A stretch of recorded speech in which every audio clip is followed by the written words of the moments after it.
दोस्तों, आज का एडिटोरियल काफ़ी इम्पोर्टेंट है। ये इतना इम्पोर्टेंट है कि आपके जीएस पेपर 1 और 2 का बहुत इम्पोर्टेंट एस्पेक्ट है। नमस्कार दोस्तों, मैं सिद्धार्थ, आपका मेंटोर। स्वागत करता हूं आपका सिविल्स डेली के इस यूट्यूब क्लासेस पर, जहां आज हम बात करेंगे यूपीएससी प्रीलिम्स और मेंस से जुड़ी कुछ इम्पोर्टेंट एंड रेलेवेंट टॉपिक पर from the Hindu editorial and op-ed section. तो आज है दोस्तों 7 और दिन है सोमवार यानी कि मंडे। तो एक हफ्ते की रिफ्रेशिंग शुरुआत करते हुए आज की एडिटोरियल पे आप ध्यान जरूर दीजिएगा और एंड तक देखिएगा, क्योंकि एक बहुत इंपॉर्टेंट सेगमेंट है। हम आज समझेंगे what is that interpretative answer to hijab row. Article 25 और आर्टिकल 26 के बीच में वो क्या डिफरेंस है जिसके पीछे ये सारा का सारा विवाद फैला हुआ है। और ये आज से नहीं, ये 1954 से, 1994 से, आजाद भारत के बाद से है। तो बने रहिएगा अंत तक। आज हम इसी आर्टिकल को सिर्फ डिस्कस करेंगे, क्योंकि एक बहुत इंपॉर्टेंट और बहुत सारे एंगल्स इसमें जुड़ के आते हैं। ठीक है, तो चलिए हम चलते हैं। अपनी न्यूज़ को शुरू करने से पहले दोस्तों, सबसे पहले हम इस खबर पे जाते हैं। द लेजेंड ऑफ वॉइस, जिन्होंने पूरी की पूरी अपनी लेगेसी हमारे लिए छोड़ के चली गई, श्री लता मंगेशकर जी का निधन हो गया कल दोपहर में। और इस बात का हम सब को, पूरे विश्व को, पूरे भारत को खेद है। और जिस हिसाब से इनके लास्ट राइट्स मनाए गए, उस हिसाब से ये प्रतीत होता है। और कितनी इम्पोर्टेंट थी ये हमारे लिए, भारत की आवाज़ थी, जिनको नाइटिंगेल कहा जाता है भारत का। तो बहुत तकलीफ होती, बहुत कष्ट होती है जब ऐसे पर्सनालिटीज़, और ऑफ कोर्स सबको एक दिन जाना है इस धरती से। It has been a very very disturbing moment. पिछले 25 दिनों से 30 दिनों से लता जी हॉस्पिटल में एडमिट थी, और इस सिचुएशन के दौरान में अब उन्होंने हमारा साथ छोड़ दिया। बचपन से लेकर आज तक हम सब इनके गाने सुनते आए हैं, चाहे आपके पापा हो गए, चाहे आपके दादा हो गए, दादी हो गई, या फिर हमारी जनरेशन भी हो गई।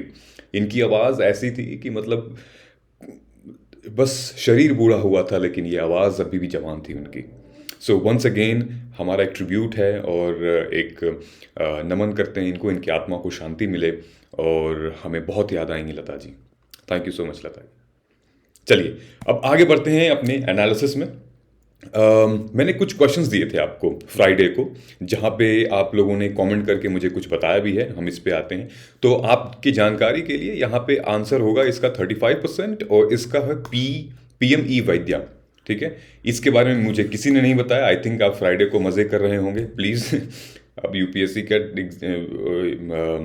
पेपर वो हो गया है, रिलीज़ हो गई है डेट। ठीक है, और फॉर्म्स भी आ गए हैं। मज़े थोड़े से लिमिट कर लीजिए। ठीक है, चलिए देखते हैं। हमारे कुछ एस्पिरेंट्स ने कुछ हमसे कहा है कि how do you develop a holistic personality like communication skill, presentable skill which help in civil service. That's a very good question. आपका नाम क्या है मुझे नहीं पता, लेकिन आपने सिविल टेक लिखा है। So that's a very good question, and we will cover this question in our upcoming videos, जो वीकेंड में जाते हैं हमारे, उस पर हम कवर करेंगे। ठीक है, प्रमिला, हमने फाइल अपलोड कर दी थी, आप प्लीज़ चेक कर लीजिए। आपका आंसर सही है, anonymous aspirant. Both the answer you are right. दूसरा है सोनू गंगवार, और आपने मुझे क्वेश्चंस का जवाब नहीं दिया। आई थिंक शायद या आपको आया नहीं होगा, या फिर आप भूल गए होंगे। आप एक बार चेक कर सकते हैं, इस वाले क्वेश्चन का आप जवाब दे सकते हैं। इंटरिम बजट क्या होता है, because I see you as a very bright student, आप रिप्लाई करते हैं हमेशा। सोनू गंगवार ने पूछा है, सर जो आप न्यूज़ एनालिसिस करते हैं, इसके मेंस और पीटी कंटेंट कहाँ मिलेगा। सोनू, आप जो समन्वय फॉर्म का लिंक दिया है फर्स्ट कमेंट में, जब आप डिस्क्रिप्शन में देखेंगे या फिर फर्स्ट कमेंट में देखेंगे, उस फॉर्म को आप क्लिक कीजिए, उसको फिल करिए। एक लिंक आएगा आपके सामने, उस लिंक को सेव कर लीजिए हमेशा के लिए, कहीं पे भी। और डेली उस लिंक को आप क्लिक करके ओपन करते रहिए। वो गूगल ड्राइव का लिंक है, उसमें से आपको पीडीएफ मिलते रहेंगे। जैसे प्रमिला कहती हैं, जैसे सारे एस्पिरेंट्स से डाउनलोड करते हैं, वैसे। होप आपको मेरा आंसर समझ में आ गया होगा। कोई भी दिक्कत होगी प्लीज़ कमेंट करके बताइएगा, मैं आपको बता दूंगा एक्सप्लेनेशन। ठीक है, तो दोस्तों शुरू करते हैं हम अपना आज का आर्टिकल।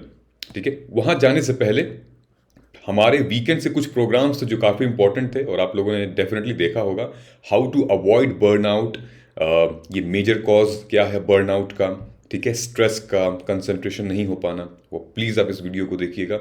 और ऐसी कौन सी 5 मूवीज़ हैं जो आप वॉच कर सकते हैं, एक एस्पिरेंट वॉच कर सकता है ताकि उसको मोटिवेशन मिले। हम सबको मोटिवेशन की ज़रूरत होती है डेली। तो इस वीडियो को ज़रूर देखिएगा और सेव कर लीजिएगा अपनी गैलरी में कि जब भी आप फ्री हों, जब भी आप खाना खा रहे हों, जब भी कुछ ऐसी सिचुएशन हो जब आप पढ़ नहीं रहे हों, तो आप ऐसी मूवीज़ देख सकते हैं। प्लेसेस इन न्यूज़ ये हमारे न्यू इनिशिएटिव है और आप लोग काफ़ी इसको पसंद कर रहे हैं। प्लीज़ इस कोई भी क्वेश्चन होगा इस पर कमेंट करके बताइएगा, हम लोग इसको रिप्लाई करेंगे आपके लिए। ओके, चलिए हम आगे बढ़ते हैं अब अपने न्यूज़ एनालिसिस की तरफ। तो ये है हमारा आज का टोटल आर्टिकल, ठीक है, the interpretative answer to the hijab row. मैंने आप लोगों से कहा था कि आई थिंक लगभग 2 हफ्ते पहले मैंने आप लोगों से कहा था कि एक छोटा सा आर्टिकल यहाँ पे आया था इस साइड में, कर्नाटका से रिलेटेड ये इशू हुआ था और मैंने कहा था कि ये केस गर्म होने दीजिए, ये केस जब गर्म हो जाएगा तब हम इस पर चर्चा करेंगे। आज वो मुद्दा गर्म हो चुका है, आज वो मेन एडिटोरियल पेज पे आया है और बहुत डिटेल में संजय हेगड़े साहब जो हैं वो एडवोकेट हैं, सीनियर एडवोकेट हैं, सुप्रीम कोर्ट ऑफ इंडिया को ये रिप्रेजेंट करते हैं और बहुत बड़ी बात है और बहुत अच्छे से इन्होंने लिखा है, ठीक है। सो दोस्तों 2 चीज़ें यहाँ पे हैं हिजाब वाले केस को। तो यहाँ पे ऐसे देखा गया है कि जो गवर्नमेंट है यूनिफॉर्मिटी को ले आने के लिए, the Kerala government what they are trying to do is trying to give them uniform, ठीक है, कि स्कूल्स के कॉलेजेस के यूनिफॉर्म रहें ताकि यूनिफॉर्म बच्चे दिखें, कोई उसमें जात धर्म भेद ना दिखे, ठीक है। लेकिन अभी तक उस शहर में, जो उडुपी शहर है, उडुपी टाउन है कर्नाटका में, उसमें स्कूल के बच्चे ऐसा कोई यूनिफॉर्म नहीं पहनते हैं, कॉमन यूनिफॉर्म नहीं है, जो जिसका मन किया वो पहन के आ गया। तो यहीं पे जो स्कूल के जो प्रिंसिपल हैं, ठीक है, वर्सेस जो कर्नाटका गवर्नमेंट है, कर्नाटका गवर्नमेंट ये कह रही है कि हम हिजाब लोगों को अंदर नहीं आने देंगे, हिजाब वाले जो स्टूडेंट्स हैं उसको अंदर नहीं है, उससे हमारी यूनिफॉर्मिटी भंग होती है, यूनिफॉर्मिटी डिस्ट्रॉय होती है, ठीक है। अब जो प्रिंसिपल हैं उनका ये कहना है कि अब क्या पढ़ाई से भी आप इसको रिलेट करोगे? अगर वो बच्चा हिजाब पहन के आ रहा है, अगर वो बच्चा किरपान पहन के आ रहा है या वो पगड़ी बांध के आ रहा है, तो क्या आप उसको शिक्षा नहीं देंगे? क्या आप उसकी पढ़ाई नहीं करवाएंगे? क्या आप उन लोगों को इन चीज़ों से वंचित करेंगे? तो यही सवाल है पूरा का पूरा, ठीक है।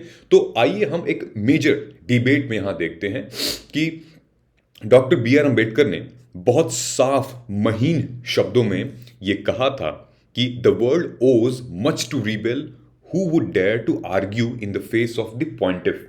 अब इसका मतलब यहां पे ये है कि ये देखिए मैंने कोटेशन भी लिखी है और मैंने कोटेशन जानबूझ के लिखी है दोस्तों। क्यों?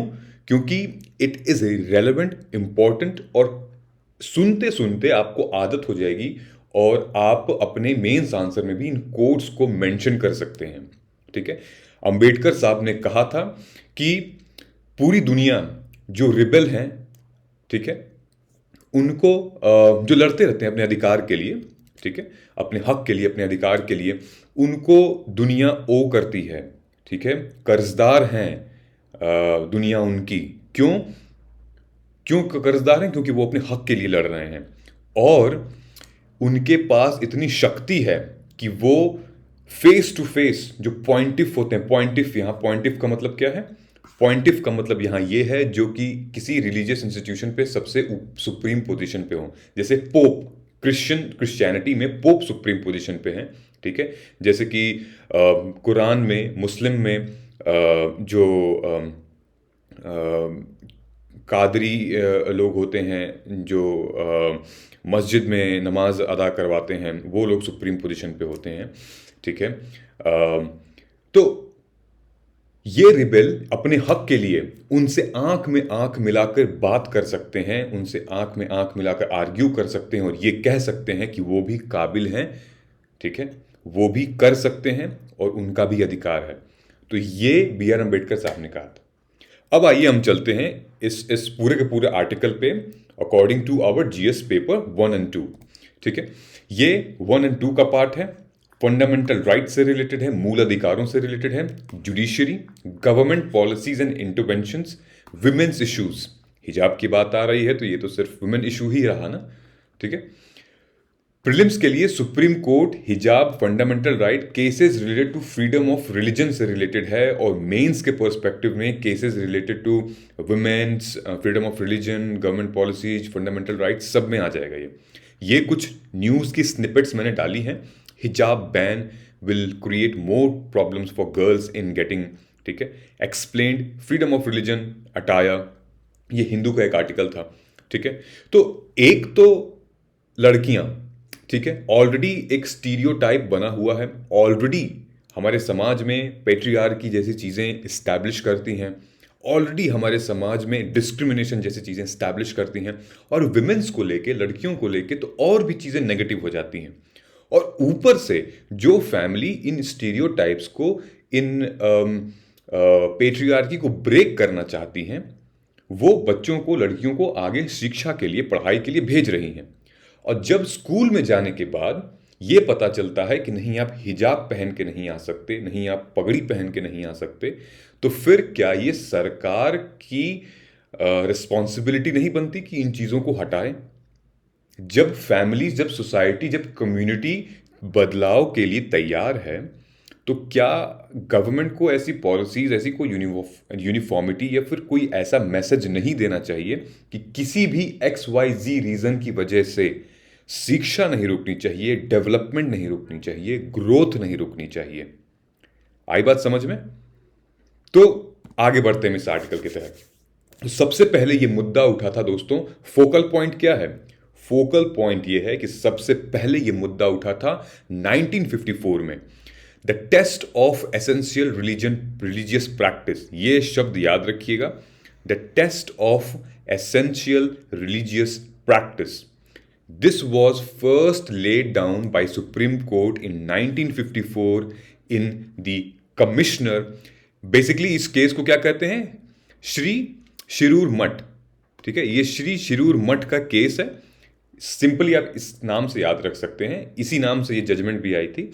तो बेसिकली इस केस में क्या हुआ था, ये आज़ाद भारत के बाद पहला ऐसा केस था जहां पे ये सवाल उठा था कि भाई जो रिलीजन, जो धर्म है, ठीक है, उनके जो धर्म के जो सत्ताधीश हैं, मतलब कि जो ऊपर बैठे हैं, ठीक है, वो लोग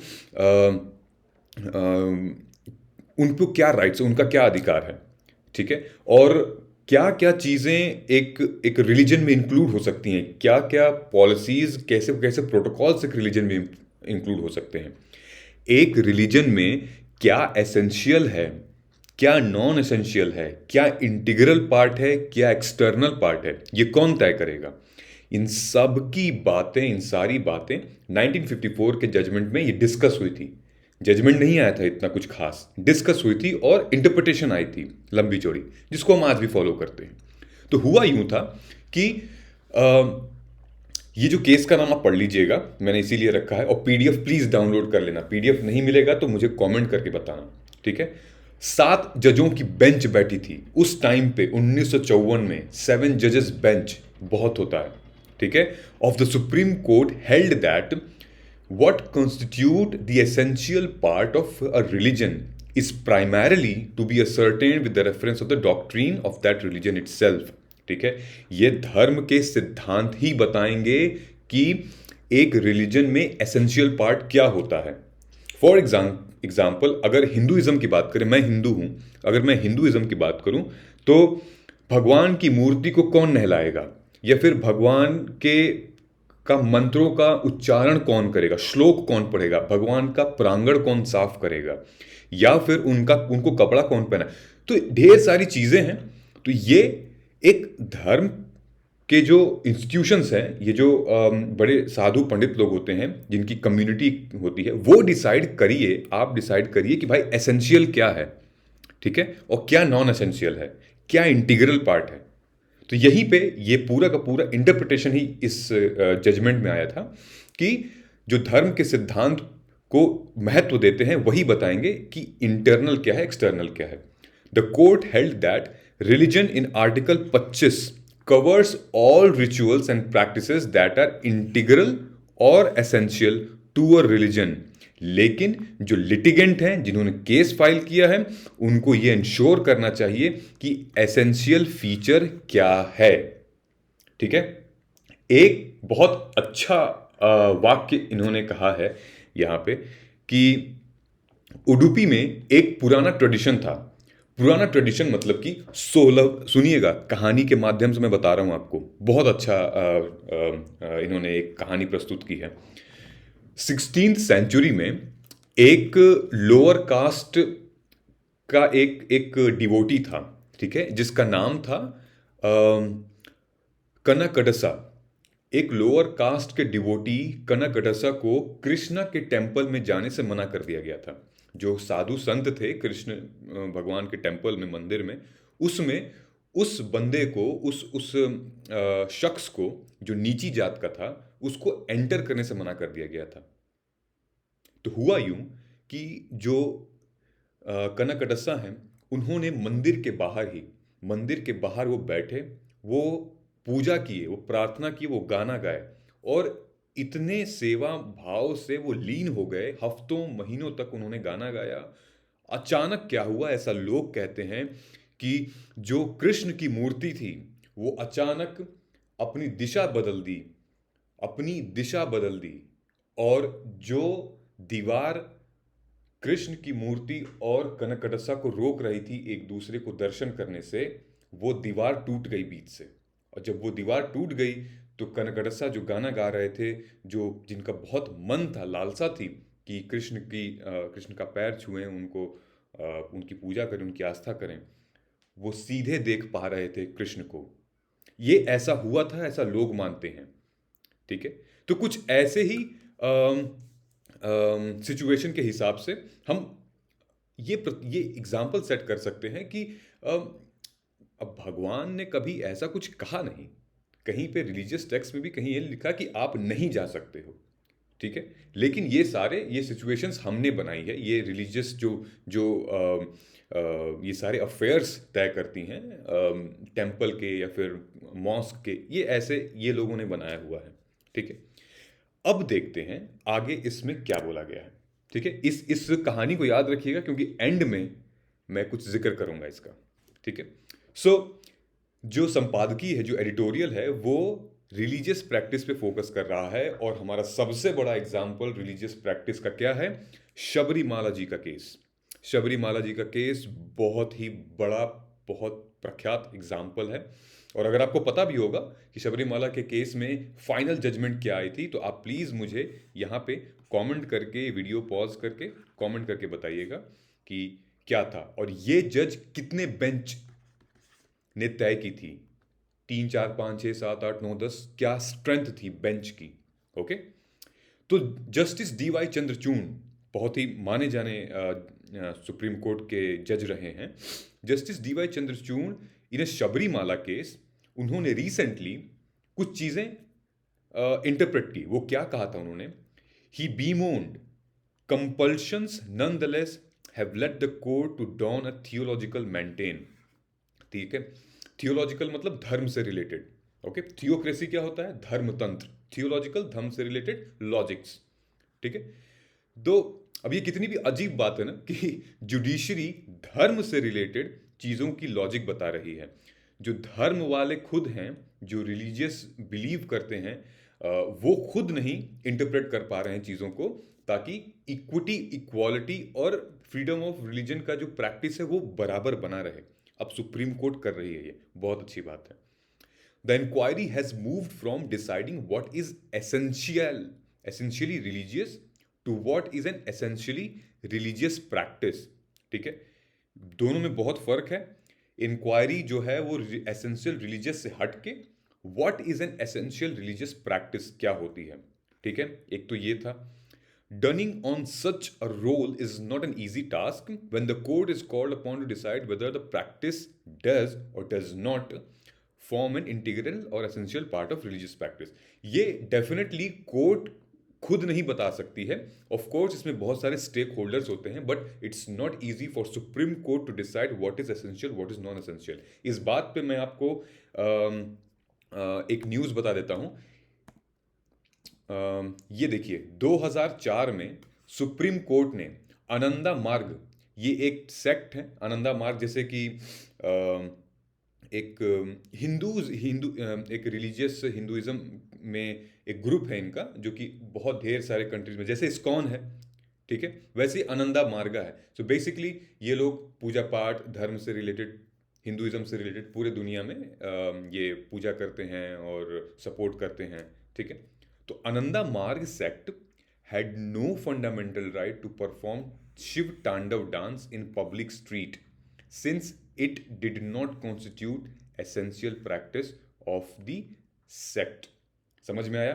सुप्रीम कोर्ट ने 2004 में आनंदा मार्ग को उनके अधिकारों से वंचित कर दिया कि तुम तांडव डांस नहीं कर सकते स्ट्रीट पे, ठीक है। ये आपके एसेंशियल रिलीजियस प्रैक्टिस के अंदर नहीं आता है।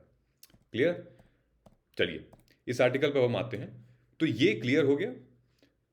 स्क्रिप्चर्स एंड कस्टम्स, तीसरे पॉइंट पे, scriptures and customs merge with building complexity into superstition and dogma separating. देखिए जो स्क्रिप्चर्स हैं, जो कस्टम्स हैं, वो इतने ज़्यादा पेचीदा हैं, बिल्कुल जलेबी की तरह हैं, मतलब समझ में ही नहीं आते। बहुत ही हमें इंटरप्रिटेशन की बहुत ज़रूरत होती है, और ख़ास करके हिंदू मुस्लिम पर्सनल लॉज में तो बहुत ज़रूरत होती है इंटरप्रिटेशन की, ठीक है। इसीलिए सुप्रीम कोर्ट को इस सुप्रीम कोर्ट ने ये कहा है कि जो कॉन्स्टिट्यूशन में लिखा है वो हम बताएंगे, वो हम इंटरप्रेट करके बताएंगे, आप जो समझेंगे वो नहीं होगा, ठीक है। So, decisions of the court have attempted to bring a measure of the objectivity by holding that the court has been called upon to decide the basis tenet of the religion itself, ठीक है, but even that it is not a consistent norm. तो basically ये ना चाह के भी ये मुद्दा उनके पास चला जाता है, जो कि उस अफेयर्स में रिलेटेड, और ऑफ कोर्स जाना भी चाहिए, लेकिन इस बात को जो भी साधु संत या फिर जो कुरान से, क्रिश्चियन से रिलेटेड जो भी उस हाईएस्ट सुप्रीम पोजीशन पे हैं, जो उस कमिटी में इन्वॉल्व हैं, उनको ये इंश्योर करना चाहिए कि ना कोई डिस्क्रिमिनेशन होगा सेक्स पे, जेंडर पे, ना कोई डिस्क्रिमिनेशन होगा कास्ट पे, क्रीड पे, रेस पे, ओके, और ना ही कोई डिस्क्रिमिनेशन होगा पैसों पे, ठीक है। ये इंश्योर करना चाहिए उनको। जब ये काम वो इंश्योर कर लेंगे तो हमारे जुडिशरी में, हमारे संविधान के जो मूल है, जो बेसिक स्ट्रक्चर है, वो अपने आप सॉल्व हो जाएगा उसका पर्पस, ठीक है। अब आइए समझते हैं कि कुरान में जब हम हिजाब की बात कर रहे हैं तो ऑफ कोर्स हम कुरान की बात करेंगे। देखिए कुरान में भी चैप्टर 33 वर्स 59 में कुछ कहा गया है, ठीक है। अब वो क्या कहा गया है, क्योंकि यहां पे मेंशन है, in case of hijab there is no doubt that an observant Muslim women might insist the following verses of Quran. अगर ये केस सुप्रीम कोर्ट में जाता है, केरला वाला, तो जो मुस्लिम वुमेन्स हैं वो डेफिनेटली कुरान को रेफर करेंगी। Right to practice of free religion and practice and propagate, ये सारी चीज़ें तो आएंगी ना उसमें, आर्टिकल 25, आर्टिकल 26 में, जिसको अभी हम समझेंगे। तो चैप्टर 33 में क्या कहता है कुरान, वर्स 33, यहाँ पे देखिए मैंने ब्लू कलर का हाईलाइट किया हुआ है। यहाँ पे ये कहता है कि ओ profit, enjoin your wives, your daughters, and the wives of the true believers that they should cast their outer garment over their person when abroad, ठीक है, that it's most convenient that they may be distinguished and not be harassed। समझ में आई ये बात? जो भी बेटियां हैं, मतलब वाइफ्स हैं, बेटियां हैं, उनको ये आउटर गारमेंट को पहनना चाहिए जब भी, मतलब वो अब्रॉड रहें या फिर उनके हस्बैंड अब्रॉड रहें, तो ये आउटर गारमेंट उनको पहनना चाहिए। And that is most convenient that they may be distinguish and not be harassed, ठीक है, ताकि वो अलग लगें उस भीड़ से, ताकि ये पता चल जाएगा कि ये कुरान को फॉलो कर रहे हैं और उसमें दिए हुए वर्सेस को, आयत को वो फॉलो कर रहे हैं। इसी में चैप्टर 24 और 31 भी लिखा है, और यही सबसे इंपॉर्टेंट है, ठीक है। इन केस अगर आपने कुरान पढ़ी होगी तो डेफिनेटली आप ये सारी चीज़ें कोट कर सकते हैं अपने आंसर में, ठीक है। Chapter 24 verse 31 is more explicit in decreeing and say that to a believing women that they should lower their gaze They should not display their beauty and ornament except what must ordinarily appears thereof. They should they should draw their khimar जो पर्दा होता है, they should draw their khimar and not display the beauty except किसके, अपने husband fathers, मतलब फिर घरेलू लोग हैं, उनको ही फिर अपनी शक्ल, अपना चेहरा, अपनी खूबसूरती दिखा सकें। बाहर लोगों के लिए फिर वो हिजाब लाग लें, ताकि वो जो ईविल है, बाहर की दुनिया से जो बुरी नज़र है, उनसे वो बचें। ठीक है, तो ये सब मेंशन किया हुआ है। इसको बेस बना के कोई भी मुस्लिम वुमेन, कोई भी मुस्लिम कम्युनिटी सुप्रीम कोर्ट में पहुंच सकता है। ठीक, अब आइए, ये तो रहा मुस्लिम से रिलेटेड कि हिजाब का मामला। अब दूसरा मामला यहाँ पे जो हमारा एडिटोरियल है, वो क्वेश्चन ये करता है कि in the absence of statutory uniform code कहाँ पे है हमारा? आर्टिकल 44 में यूनिफॉर्म सिविल कोड। ठीक है, ये बहुत अलग मुद्दा है, लेकिन a statutory uniform code, a court may well ask whether a head covering mandated by some religion, when worn, is addicted to, in addition to the uniform, violates में legal tenets. So basically कुछ questions पूछे गए हैं इसमें, जैसे कि would the same standard that banish a female to apply hijab, would the same standard will apply to the Sikh students who wear turban? क्या उनके ऊपर भी अप्लाई होगा जो टर्बन पहनते हैं? क्या गवर्नमेंट कॉलेजेस डिनाई करेंगी उन स्टूडेंट्स को जो कि इन यूनिफॉर्म्स को नहीं पहन के आ रहे हैं? तीसरा क्वेश्चन है कि इज हिजाब और even a full covering in any manner violate the process of imparting education? अगर आप हिजाब पहन के आ रहे हो, अगर आप किरपान बांध के आ रहे हो, आप टीका लगा के आ रहे हो, आप हाथ में रक्षा बांध के आ रहे हो, या गले में क्रॉस बांध के आ रहे हो, तो क्या ये इंश्योर करेगा कि आपको शिक्षा नहीं मिलेगी? क्या आपको इम्पार्ट करेगी ये सारी चीज़ें एजुकेशन से, किसी भी डेवलपमेंट से?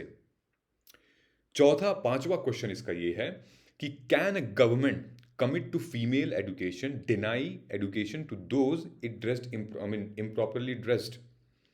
अगर केरला के स्कूल्स में बच्चे रक्षा बांध के आते हैं, अगर क्रॉस पहन के आते हैं, टर्बन पहन के आते हैं, तो क्या वहाँ की सरकार, क्या वहाँ के स्कूल उनको शिक्षा नहीं देगी, पढ़ाएगी नहीं? Should implementation of dress be prioritize over imparting education? बहुत बड़ा क्वेश्चन। क्या ये प्रायोरिटी ही होनी चाहिए? क्या शिक्षा एक मात्र एक जरिया है, एक बेसिक है? क्या सबसे बड़ी चीज़ तो ये हमारा धर्म है, रिलेटेड है? ठीक है, शुड इम्प्लीमेंटेशन ऑफ ड्रेस की, क्या अब जब बच्चा स्कूल ही नहीं आएगा तो पढ़ेगा क्या? राइट? क्या ड्रेस इतना इंपॉर्टेंट हो गया है कि वो एजुकेशन को चैलेंज कर रहा है, वो शिक्षा को दूर रख रहा है, उसके ग्रोथ को दूर रख रहा है, उसके डेवलपमेंट को दूर रख रहा है? क्या इतना इंपॉर्टेंट हो गया है सिर्फ ड्रेस, सिर्फ यूनिफॉर्म? यूनिफॉर्मिटी तो यहां होनी चाहिए ना, कपड़ों में क्या है? राइट? इसी बात को कहते हुए जस्टिस रोहिंटन फली एस नरीमन बहुत ही अच्छे, बहुत बड़े जज हैं और काफ़ी सारे फैसले इन्होंने सुना भी रखे हैं। द कोर्ट में do well to heed Justice R.F. Nariman's dictum in the Sabrimala Review, which says, after all, in India's tryst with destiny, we have chosen to be wedded to the rule of law as laid down by the Constitution of India. Let every person remember that the holy book is the Constitution of India. ठीक है, हिंदुओं के लिए Gita, Muslims के लिए Quran, Christians के लिए Bible, ठीक है, और सिख के लिए गुरु ग्रंथ साहिब की पूरी ग्रंथ, ये एक रिलीजन को डिवाइड करती है, लेकिन जो कॉन्स्टिट्यूशन है हमारे इंडिया का, जो संविधान है हमारे भारत का, वो यूनाइट करता है सबको, और वो एक होली बुक है, चाहे आप किसी भी धर्म के हों, हिंदू, मुस्लिम, सिख, पारसी, जूस, कोई भी धर्म हो। हमारी जो होली बुक है वो है भारत का संविधान, जिसके तहत ये देश चलता है, जिसके तहत आप चलते हैं, हम चलते हैं, आपको आज़ादी मिलती है, हमें आज़ादी मिलती है। ये है होली बुक। इसको ध्यान में रख के, चाहे आप कितने बड़े मठाधीश हों, चाहे आप कितने बड़े स्टेक होल्डर हों अपने मुस्लिम कम्युनिटी में, चाहे आप कितने बड़े पोप हों, आपको ये इंश्योर करना चाहिए अगर आप भारत में रह रहे हैं तो आपको इस होली बुक संविधान के तहत ही चलना होगा। ठीक है, ये आर्टिकल है, इसको समझने से पहले हम यहां आते हैं। What is the difference between, ये मुद्दा क्यों उठा था? ठीक है, आर्टिकल 25 वर्सेस आर्टिकल 26। आर्टिकल 25 क्या कहता है? आर्टिकल 25 ये कहता है कि फ्रीडम ऑफ कॉन्शियंस, ठीक है, अंतरात्मा की जो फ्रीडम है वो हमें मिलेगी। ठीक है, कॉन्शियस मतलब क्या होता है? अंतरात्मा। ठीक है, right to freedom of profession, practice and propagation of religion. ठीक है, ये कहता है हमारा आर्टिकल 25। आर्टिकल 25 एक क्या कहता है? Subject to public order, morality, health and to other provisions of this part, all persons are equally entitled to freedom of conscience and the right to freely profess, practice and propagate. ठीक है, basically जो article 25 का एक ये बहुत important part है और इसी को बेस बना के हम right to practice of religion constitute करते हैं। दूसरा पार्ट बहुत इंपॉर्टेंट है, इसको ध्यान से समझिएगा।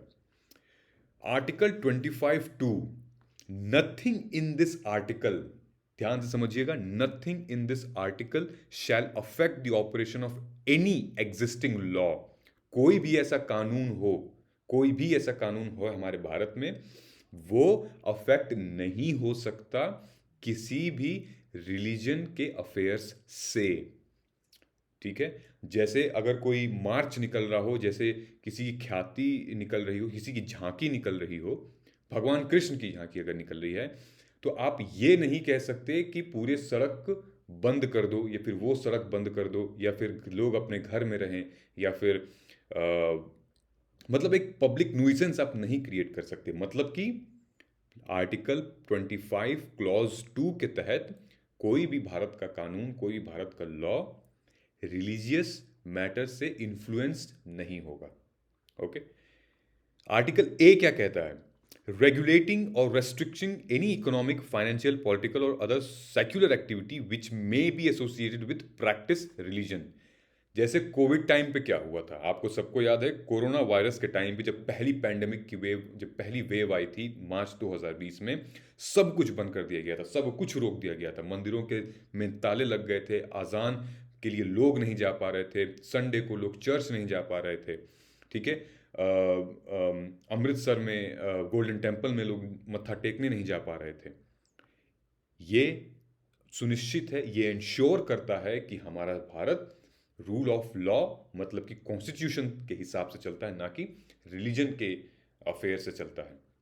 ठीक है, दूसरा जो कि आज का सबसे बड़ा मुद्दा यही है, article 25(2)(b) versus article 26।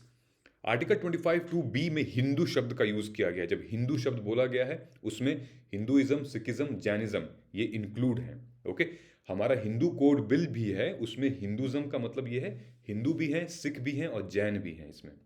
Okay, providing for social welfare and reform और throwing open of Hindu religious institution of a public character to all classes and section of Hindus। ये देख रहे हैं आप, लिखा हुआ है all classes and section of Hindus। ऐसा कोई भी अगर सामाजिक रिफॉर्म ले आना हो, कोई भी अगर हमें बड़े लेवल पे अगर चेंजेस करना हो, तो वो चेंजेस सब पे अप्लाई होगा, चाहे वो किसी भी सेक्शन सोसाइटी के हों, चाहे वो किसी भी कास्ट हों हमारे हिंदुइज्म में। ठीक है, इसका एक्सप्लेनेशन यही दिया हुआ है कि वियरिंग और carrying kirpan shall be deemed to be included in the profession of Sikh religion. ये संविधान में ही मेंशन किया गया है। एक्सप्लेनेशन का दूसरा पार्ट क्या है? इन सब clause B and clause 2 the reference of to Hindu shall be constructed. जो मैंने आपको बताया है, सिख, जैन, बुद्धिज्म, ये सारी चीज़ें इंक्लूड होंगी हिंदू में। ठीक है, therefore Hindu religious institution shell be constructed accordingly. ये समझ में आ गया होगा आपको कि आर्टिकल 25 क्या है पूरा। 1, 25(2), 25(2) का ए बी। ठीक है, कोई डाउट होगा वीडियो पॉज करिए, अभी कमेंट करके बताइए, हम कल ही डिस्कस करेंगे। अब आते हैं आर्टिकल 26 पे। आर्टिकल 26 क्या कहता है? फ्रीडम, आज़ादी है किस लिए? रिलीजियस अफेयर को मैनेज करने की। याद रखिएगा, आर्टिकल 25 क्या होता है? आज़ादी मिलती है आपको अपने अंतरात्मा की प्रैक्टिस करने की, आपको फ्रीडम ऑफ प्रोफेशन, उस धर्म को प्रोफेस करने की, उसमें आप काम कर सकते हैं, उसमें आपको प्रैक्टिस कर सकते हैं। आर्टिकल 26 क्या कहता है कि मैनेज करना उसको, मैनेज ऑफ रिलीजियस अफेयर्स। इस ये भी 3 पार्ट में बटा हुआ है, 4 पार्ट में। इसी की लड़ाई है।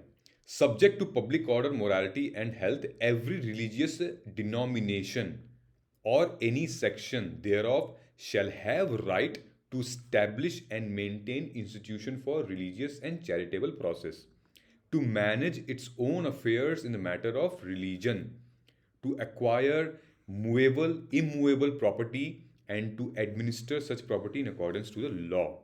ये चारों पॉइंट समझ में आ गए हैं आपको? सिंपल इंग्लिश है, कोई इसमें इंटरप्रिटेशन की जरूरत नहीं है। कुछ होगा तो आप मुझे बताइएगा, मैं बता दूंगा। अब रिलीजियस डिनोमिनेशन क्या होता है? देखिए, जो अभी हमने केस पढ़ा था, श्री शिरूर मुठ मठ केस, जिसमें यह बताया गया था कि a body to be characterized as religious denomination, एक रिलीजियस डिनोमिनेशन को हम कैसे कैरेक्टराइज कर सकते हैं, डिफाइन कर सकते हैं? वो जिनका कॉमन फेथ हो, वो जो एक कॉमन ऑर्गेनाइजेशन में बंधे हों, और वो जो एक अलग नाम हो, एक डिस्टिंक्टिव नेम हो उनका, ठीक है, वो होते हैं रिलीजियस डिनोमिनेशन। ओके, ये है केस स्टडीज। ये मैंने आपको बताया अभी 2004 में जो आनंदा मरगा था, ठीक है, जहां पे सुप्रीम कोर्ट ने खुद रोक लगाई थी इस पे, ठीक है, कि भाई आप एसेंशियल रिलीजियस प्रैक्टिस में नहीं आते हो। ये केस स्टडीज है, मैंने आपके लिए जानबूझ के डाली है दोस्तों, ताकि आप रिलेट कर सकें इनको। हुआ यूं था कि देखिए, for religious denomination to claim the right of maintain of religious institution, the institution should have been established by the denomination. मतलब कि ये कि अगर कल को सॉरी अगर कल को मैं यहाँ पे एक छोटा सा शिव का मंदिर गाड़ दूं जमीन पे, और अगले 5 साल तक मैं पूजा करूं, और अगले 10 साल तक वहां एक बड़ा प्रांगण बन जाए, लोगों ने डोनेट किया, ये किया, वो किया, सब कुछ किया, ठीक है, तो और मैं सुप्रीम कोर्ट में ये चैलेंज कर दूं कि भाई साहब ये जो है वो मेरा है, ठीक है, ये मेरी ज़मीन है, ये आप इसको हटा नहीं सकते। तो यहां कहने का मतलब ये है कि अगर वो ज़मीन वाकई में मेरी होगी तो सुप्रीम कोर्ट इसमें कुछ नहीं कर सकता। लेकिन अगर वो ज़मीन आस्था पे डिपेंड होगी, मतलब बिलीव पे डिपेंड होगी कि नहीं यहाँ पे शिवलिंग था पहले से, नहीं ये अपने आप ज़मीन से निकला है, तो वो चीज़ सुप्रीम कोर्ट उस पर जजमेंट दे सकती है। ये आर्टिकल आप देख रहे हैं, यहाँ पे नीचे लिखा हुआ है कि to administer such property in accordance to the law, to own acquire movable immovable property. समझ में आ गई बात? यही चीज़ अलीगढ़ मुस्लिम यूनिवर्सिटी से रिलेटेड हुई थी, जब ये केस आया था Aziz Basha versus union of India, Supreme Court Aligarh Muslim University. इसमें ये कहा गया था कि इतने सारे मुस्लिम्स पढ़ते हैं यहाँ पे, तो क्यों ना हम अपने तरीके से इसको चलाएं। मतलब कि ये आर्टिकल 26A के तहत बात करना चाह रहे थे। ये कहना चाह रहे थे कि आर्टिकल 26A के तहत हम अलीगढ़ मुस्लिम यूनिवर्सिटी को हमारा राइट है to establish and maintain institution for religious and charitable purpose. Supreme court ने क्या कहा? आप गलत हैं दोस्त। मुस्लिम अलीगढ़ मुस्लिम यूनिवर्सिटी एक एक्ट के थ्रू पास हुई थी, ना कि किसी ने इसको इस्टेब्लिश किया है अपने ज़मीन पे, ठीक है। तो उनको वहाँ पे डिनाई कर दिया गया था 26A के तहत, ये जो उनका दावा था, ठीक, because the university was constituted by an act, not by any Muslim denomination. सही बात है, सत्य बात है, और आज के टाइम पे यहाँ पे हिंदू भी पढ़ते हैं, ठीक है। Article 26B, Article 26B of the Constitution provides for the protection of the right of the denomination to manage the religious affairs। ये कॉन्ट्राडिक्ट करता है आर्टिकल 15(2)B को, जो कहता है कि which provides individual with protection against discrimination. यहाँ पे मुझे एक केस याद आ रहा है, गुजरात में या अहमदाबाद में, एक गुजरात के अहमदाबाद में, आई थिंक अहमदाबाद था, उसमें एक केस ऐसा आया था जहाँ पे एक जो लीडर होते हैं रिलीजियस अफेयर्स के, जो लीडर साधु संत हो गए, उन्होंने इस राइट, और सुप्रीम कोर्ट ने अपनी गलती, सुप्रीम कोर्ट का डिसीजन था इस पे कि जो लीडर हैं, जो पॉइंटिफ जिनकी बात की गई थी, वो उनके पास अधिकार है कि इस मामलों में वो डिसीजन ले सकते हैं, किसको रखें किसको ना रखें। हालांकि सुप्रीम कोर्ट ने बाद में उस पर गलती अपनी जाहिर की, उसको बाद में ठीक किया, लेकिन उस केस में ये था कि सुप्रीम कोर्ट ने ये कह दिया था कि तुम अपनी मर्जी से अपने रिलीजन को प्रैक्टिस करने के लिए तुम किसी को हटा सकते हो, तुम किसी को इंक्लूड कर सकते हो अपने कम्युनिटी में, अपने रिलीजियस कम्युनिटी में। हालांकि ये गलत था, ठीक है। तो वहाँ पे यही हुआ था कि जो साहब थे, जो रिलीजियस अफेयर्स के जो साहब थे, उन्होंने एक बंदे को आउटकास्ट कर दिया था कि तुम उस हमारे कम्युनिटी में, हमारे रिलीजियस कम्युनिटी में तुम अब शामिल नहीं होगे, क्योंकि तुम पूजा पाठ करते नहीं हो। ये सारी चीज़ें, बहुत सारी केसेस के उसमें डिटेलिंग थी। तो मैं उसमें खोज के आपको कोशिश करूँगा वो देने के लिए, वो एक इम्पॉर्टेंट केस था। तो एक रेफरेंस है, ठीक है। तो कॉन्ट्रडिक्शन है यहाँ पे। यहाँ 26B कहता है कि right to denomination to manage religious affair, और 15 आर्टिकल 15(2)B ये कहता है कि individuals with protect against discrimination. So these inconsistencies were resolved by Shriru Mutt case and Devaru's case. It was established by these judgment that those tenets and practice of religion that are the basis of all religion fall its ambit as a result of essential religious function test. तब evolve हुआ था essential religion function test. Okay, now इसमें भी doctor M Ismail Faruqui versus union of India, इनका दावा ये था जो मैंने अभी बताया था आपको कि the supreme court stated that under article 26 mosque, temple, churches are immovable properties. It is not an essential component of the religion. Thus, the state can acquire immovable properties. Okay? Until and unless the place has certain intrinsic value, the right to ownership at any and every place is not protected in the constitution. ठीक है, तो court ने यह भी कहा, court also held that the acquisition of immovable property of any religion must only be made in the larger public interest under extraordinary. ठीक, ये simple सादा केस था, आप इसको रेफर कर सकते हैं. ये मैंने केस स्टडी जानबूझ के आपके लिए डाली ताकि आप समझ सकते हैं आर्टिकल 25 और आर्टिकल इसका मतलब. ठीक है, अब जब आपको समझ में आ गया है तो हम यहां आते हैं. तो कॉम्पिटिंग राइट्स, सो बेसिकली इस केस में हुआ यूं था कि 3 इयर्स, जब 1954 में जब शेरू मठ वाला केस आया था, उसके बाद ही तुरंत 1957 में Shri Venkatarama Devaru versus Union versus state of Mysore से रिलेटेड ये क्वेश्चन आया था. क्वेश्चन क्या था? ये था, they had to examine whether the exclusion of a person from entering into temple for worship is a matter of religion according to Hindu ceremonial law. ठीक है, मतलब कि किसी आदमी को मंदिर में घुसने देना, किसी आदमी को या किसी कम्युनिटी को मंदिर में घुसने की इजाज़त देना, क्या वो रिलीजन के एसेंशियल फीचर्स में आएगा कि नहीं आएगा, ये मैटर था. तो कोर्ट ने क्या कहा, that the right of a denomination to wholly exclude, ये ध्यान रखिएगा, द राइट ऑफ डिनोमिनेशन. अब समझ में आ गया आपको डिनोमिनेशन कौन, वो लोग हैं, ठीक है, हायर पोजीशन पे. The right of a denomination to wholly exclude member of the public from worshipping in the temple, though comprised in article 26 जिसमें मेंशन किया हुआ है, ठीक है, must yield the overriding right declared by Article 25(2)B in the favor of public entering into the temple. ठीक है, ये contradict करता है और ये साथ ही में इंश्योर करता है. 25(2)B क्या था हमारा? 25(2)B हमारा providing for social welfare and reform throwing up open on Hindu religious institution, जो ऑल क्लासेस और सेक्शन ऑफ सोसाइटीज हैं. ये कॉन्ट्रडिक्ट करता है और यहाँ पे ये एक बड़ा लार्जर पिक्चर है. 25(2)B इज बिगर राइट, बहुत बड़ा अधिकार है एज कंपेयर टू 26(B). तो यहाँ पे 25(2)B is good weightage and heavy weightage then 26(B. Okay, but लेकिन where the right claimed is not one of the general and total exclusion of public from worship in all temples at all the time.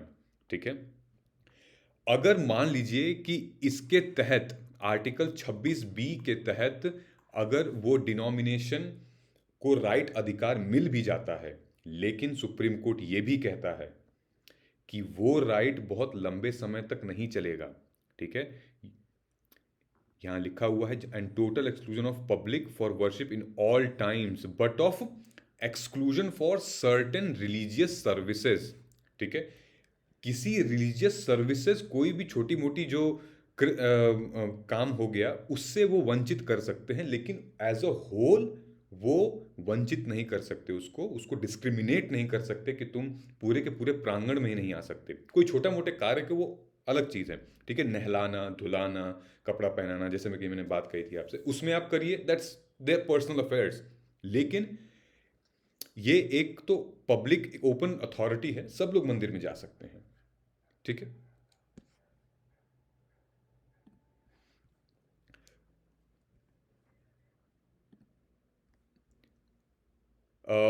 Now so यहाँ पे they being limited by the rules of the foundation to the members of the denomination and the question is not whether 25(2)B overrides that so at an extinguishing it, but whether it is possible as to regulate the right of a person protected under 25(2)B.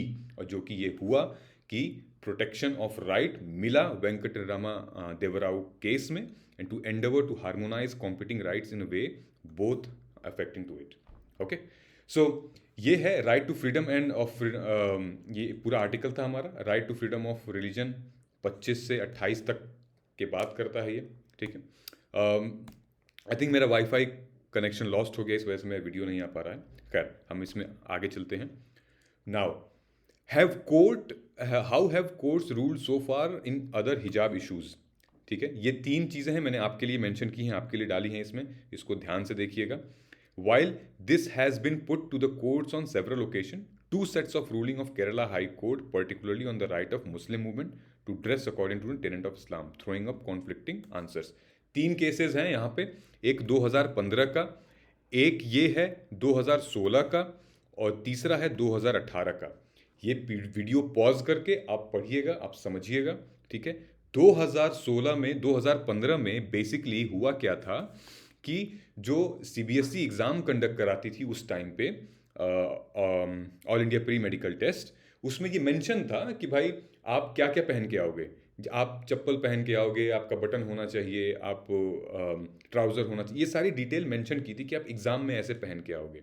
ठीक है, CBSE को फिर जब Kerala high court ने question किया तो CBSE ने ये बोला कि हम बस ये इंश्योर कर रहे हैं कि किसी यूनिफॉर्म के चक्कर में, किसी रिलीजियस यूनिफॉर्म के तहत वो कुछ मतलब अनआइडेंटिफाइड ऑब्जेक्ट कंसील, छुपा तो नहीं रहे हैं. हमारा बस ये इंश्योर था. हालांकि सुप्रीम कोर्ट ने बाद में ये कहा और चेंज करते हुए ये कहा कि इंटेंडेड, उसमें ये एक एडिशनल मेजर जुड़वा दो. ठीक है, कि students who intended to wear a dress according to their religion custom but not contrary to the dress code, वो जो लिखा है सीबीएसई के रूल बुक में एग्ज़ाम देते टाइम पे, वो आप वैसा ही पहनिए और अपना भी आप पहन सकते हैं.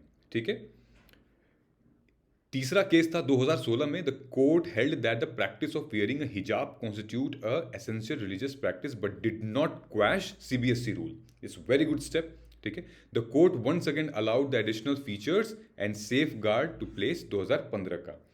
दूसरा सबसे बड़ा एग्जाम्पल मैं ये देना चाहता हूं Tasneem versus state of Kerala 2018 में, जहां पर state single bench of Kerala high court ने कहा collective rights of an institution would give primacy over individual rights of practitioner. ठीक है, आई होप ये साधारण भाषा की इंग्लिश समझ में आई होगी आपको. सो दोस्तों, पूछे गए क्वेश्चंस पे प्लीज़ कमेंट करके बताइएगा. आज का आर्टिकल बहुत इंपॉर्टेंट था, पूरा का पूरा मैंने आपको आर्टिकल 25 से 28 के बारे में बता दिया है. Right to religion, free practice, propagate and कैसे उसको हम निभा सकते हैं, क्या कॉन्स्टिट्यूशन कहता है, क्या जजमेंट कहता है, ये सारी चीज़ें. सो पूछे गए क्वेश्चंस पे कमेंट करके बताइएगा। ये प्रीलिम्स और मेंस के कुछ क्वेश्चंस हैं, इसको आप ज़रूर लिखिएगा, फ्रेमवर्क मुझे बनाइएगा। ये एमसीक्यू हैं, ठीक है, ये कुछ क्वेश्चंस हैं। तो वीडियो पॉज करिए, कमेंट करके बताइए, और हम मिलते हैं अपने कल के ओपन एनालिसिस में। तब तक दोस्तों, thank you so much for your time. Please do not forget to like, subscribe and share. अपने यूट्यूब, अपने व्हाट्सएप, टेलीग्राम ग्रुप में आप प्लीज़ शेयर करिए। हम मिलते हैं कल के ओपन एनालिसिस में, तब तक अपना ख्याल रखिए। जय हिंद।